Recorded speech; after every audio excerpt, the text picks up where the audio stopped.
Jadi begini ya,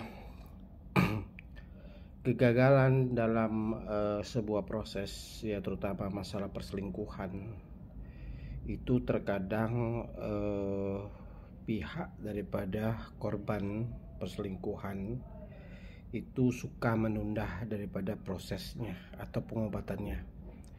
Nah, misalkan begini ya, seorang istri yang diselingkuhi suaminya atau seorang suami yang diselingkuhi istrinya itu sebenarnya sudah tahu perubahan-perubahan gejala kepada pasangan dia, bahwa menunjukkan bahwa ada perubahan-perubahan yang menandakan bahwa dia selingkuh. Itu sudah tahu.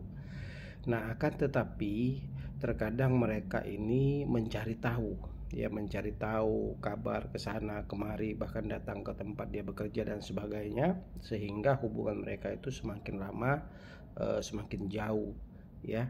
Nah, yang perlu kita lakukan adalah ketika kita sudah merasakan perubahan-perubahan drastis ya kepada pasangan kita, maka hal yang paling penting dan harus cepat dilakukan adalah pengobatan, supaya pasangan kita itu tidak bisa selingkuh di luar sana dengan cara mengunci hawa nafsunya serta mengikat batinnya.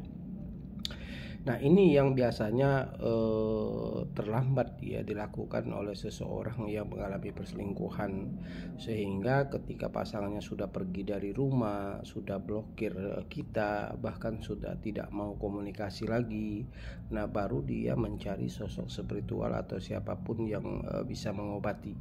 Dan hal semacam ini justru akan membuat kesulitan ya bagi seorang seorang spiritual untuk melakukan pengobatan, dikarenakan biasanya pihak pelakor itu suka memberi hal-hal negatif dan sudah menyatu menjadi darah daging di dalam dirinya. Nah, jadi himbauan saya buat teman-teman semua yang mengalami ya kecurigaan baik itu kepada istrinya atau kepada suaminya, langkah pertama yang harus segera dilakukan adalah mengunci hawa nafsunya serta mengikat batinnya, dan ini tidak bisa ditunda, karena ketika kamu tunda maka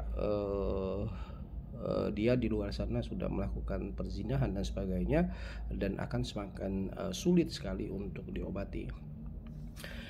Nah, jadi buat teman-teman semua yang terlanjur ya atau sudah terlanjur, misalkan pasangan dia itu sudah tidak pulang ke rumah, sudah blokir dan sebagainya, maka harus melakukan sebuah pengobatan ya. Tapi ya memang untuk melakukan ini pengobatannya akan semakin sulit, membutuhkan durasi yang semakin lama ya.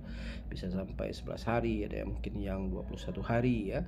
Dikarenakan banyak proses yang harus dikerjakan, terutama untuk menghancurkan hal-hal negatif ya yang ada mungkin kepada pasangan yang mungkin sudah dibuat pelakor ya, dan begitu juga memisahkan mereka ya dan sebagainya. Jadi proses ini akan semakin lama dan semakin sulit.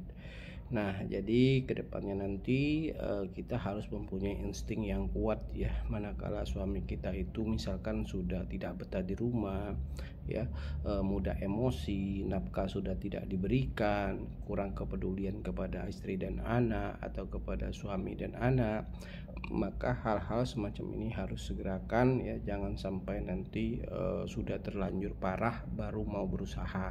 Jadi seperti itu ya. Nah, jadi hal-hal semacam ini ya teman-temanku ya, hal yang paling penting ya tetap harus menggunakan logika kita ya. Jangan sampai kita dimanfaatkan oleh oknum-oknum yang tidak bertanggung jawab juga ya. Dianalisis dulu tempat kita berobat itu seperti apa, orangnya asli atau tidak ya, lihat komentar-komentarnya juga, lihat pengikutnya ya.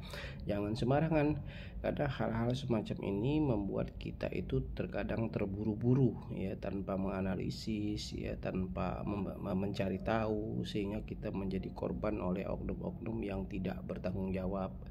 Nah, jadi saya sarankan ya kepada seluruh ya, khususnya pengikut saya, selalu gunakan logika ya, pahami ya, benar-benar mencari seseorang yang punya kapasitas ya, mencari seseorang yang benar-benar jelas ya.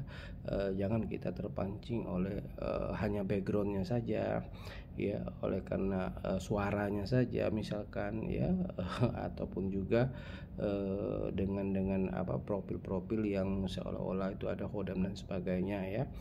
Nah, jadi memang harus dengan penelitian, harus dengan apa ya, harus dengan ketelitian ya, jangan sampai kita menjadi korbannya.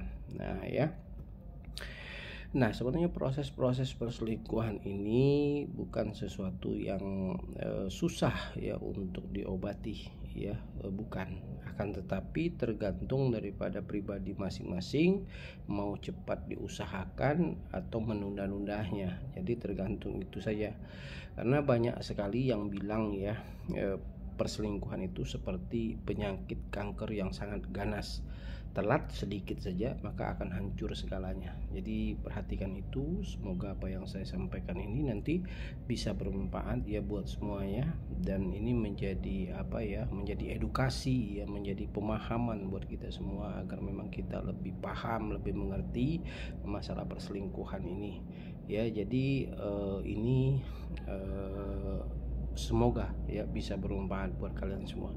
Menurut saya itu saja. Assalamualaikum warahmatullahi wabarakatuh.